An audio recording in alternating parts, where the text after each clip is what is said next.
Bismillahirrahmanirrahim. Assalamu alaikum wa rahmatullahi wa barakatuh.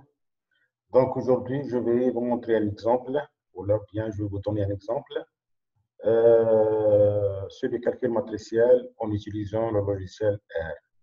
Donc on commence à créer un répertoire, toujours, commencer par ça. Donc ici, donc nouveau, donc dossier, donc je mets le nom TP. TP AFC, par exemple, entrée. Après, je quitte le répertoire et je lance le logiciel R.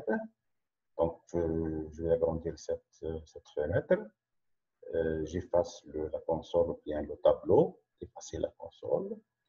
Puis, je vais créer un fichier script par l'éditeur de logiciel R. Donc, la fois passée, on a utilisé le bloc-notes. Maintenant, dans cette vidéo, nous allons utiliser le fichier script. Alors, on va sauvegarder ce fichier dans le répertoire qu'on a créé, donc TP. Donc, le nom, je mets par exemple TP1, donc TP1, enregistré, voilà. Comme nous allons travailler avec les matrices, on va charger un package adéquat. Donc, je vais charger le package matrix. Donc, il est là, matrix. Elle est là, matrix, voilà, matrix. Donc, enregistré. Très bien. J'aime toujours effacer la console pour que le tableau soit propre.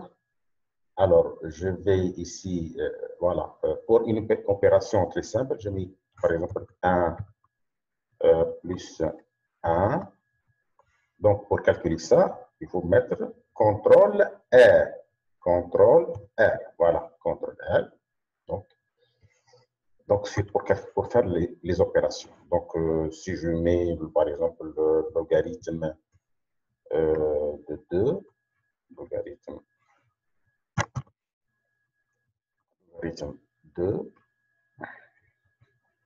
je mets CTRL R. Voilà. C'est très simple. Alors, on va commencer par notre TP. Donc, je vais effacer la console. Donc, on va créer une matrice. Juste pour un TP, hein, pour un exemple, on va créer une matrice. Donc, je mets X, la matrice. Le syntaxe, c'est matrix. J'ouvre la parenthèse et je mets une combinaison, donc le C. J'ouvre la parenthèse et je commence à créer ma matrice. Donc, je vais créer une matrice 3 lignes et 4 colonnes. 3 lignes et 4 colonnes. Donc, 3 lignes et 4 colonnes, ça fait donc 12 éléments. 12 éléments, je vais charger 12 éléments quelconques, puisqu'il s'agit juste d'un TP. Hein. 12 éléments quelconques. 12 éléments, donc je vais commencer par 1,4, 7, 4, j'ai un espace juste pour voir que j'aurai 12 éléments. Donc 8, 3, 9, 1, donc c'est notre 4. Et la dernière, donc 3, 2, 1,9. Voilà. Donc j'ai 12 éléments. Je lui donne le nombre de lignes.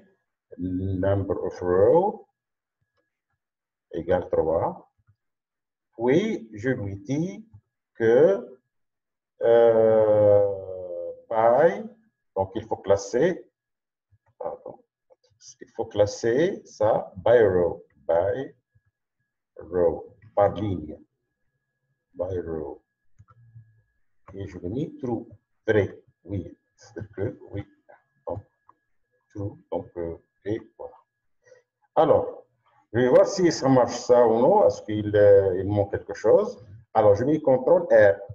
Très bien, donc ça marche. Et si je voudrais visualiser cette matrice, je mets aussi entrée X et CTRL R. Donc voilà ma matrice. Ma matrice. Alors, je continue.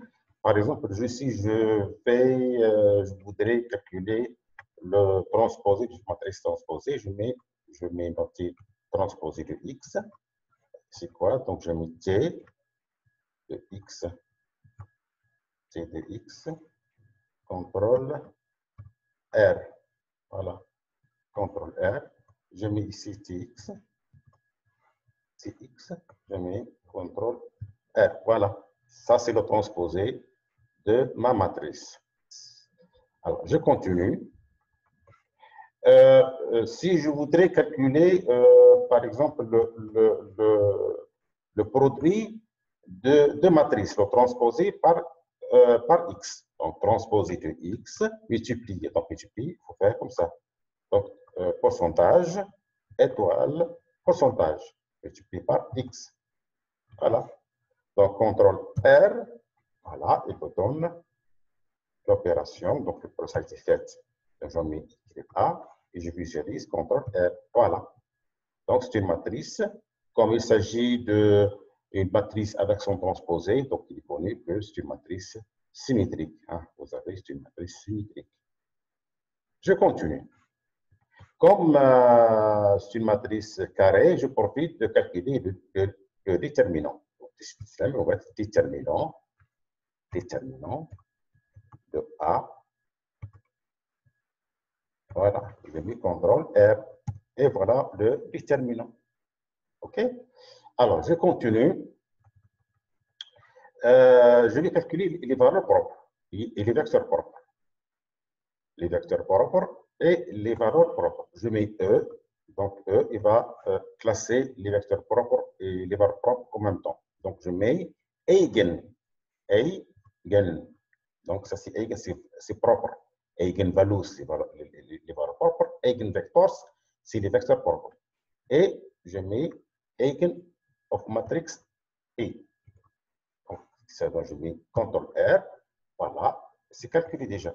Donc, je mets entrée, E, donne-moi le E. Donc, c'est CTRL R. Voilà. Il vous donne à la fois eigen, donc eigenvalues, donc dollar, donc values. Ça, c'est les valeurs propres de la matrice A. Donc, il y a 4 valeurs propres, il y a 4 vecteurs propres. Donc, ça, c'est le vecteur propre associé à cette valeur propre, etc. Ça, c'est le vecteur propre associé, etc. Alors, si je voudrais sortir les valeurs propres, donc il suffit de mettre dollar ici. Dollar, values. Values. Alors, je vais mettre ça, je vais noter ça, V, valeur propre. Valeur propre. Values. Voilà. Alors, je vais CTRL R. Voilà. VP, VP, VP, CTRL R. Voilà. Vous avez les valeurs propres. De la même façon, si je voudrais mettre les vecteurs propres, je mets P. Je note P, par exemple, les vecteurs propres. Je mets aussi E et dollar. Donc, on va voir si les vectors, hein, vectors ici. Donc, je mets vectors. Je mets CTRL R. Alors, il y a une erreur ici quelque part. Non, ça c'est dollar, c'est pas pourcentage. Voilà, vectors. Je mets CTRL R. Et voilà. Donc, si je voudrais visualiser les vecteurs propres, CTRL R, voilà, c'est les vecteurs propres. Vous remarquez pourquoi j'ai mis la notation P, puisqu'on sait que la matrice de passage, hein, elle est formée par des vecteurs propres. Donc, j'ai mis des vecteurs propres. Voilà.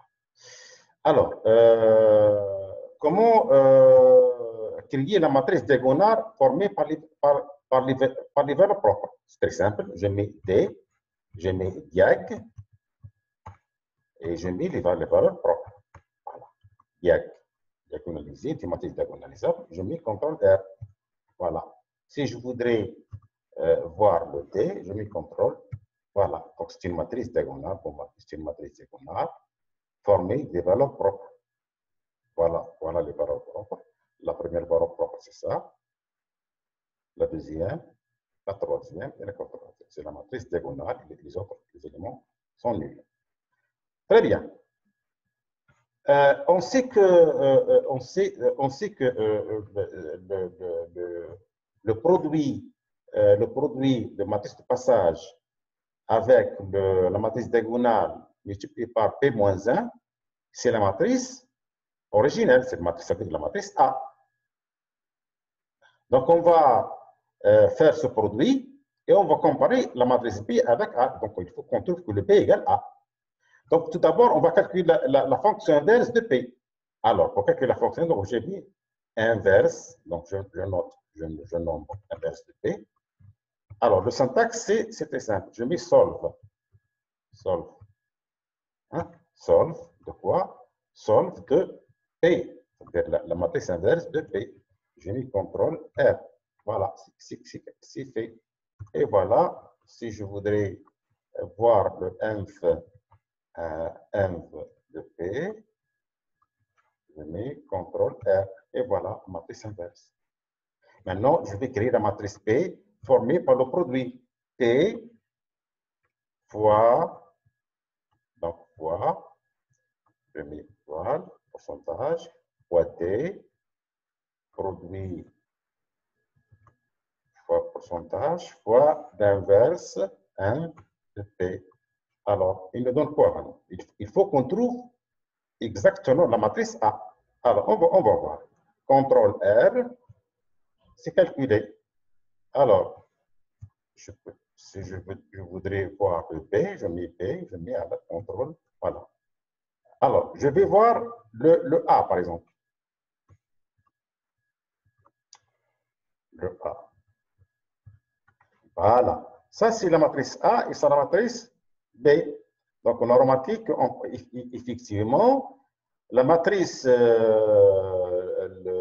donc quand on diagonalise la matrice A, on sait que A, c'est quoi? Égal la matrice de passage multipliée par la matrice diagonale formée par les valeurs propres, multipliée par la matrice inverse.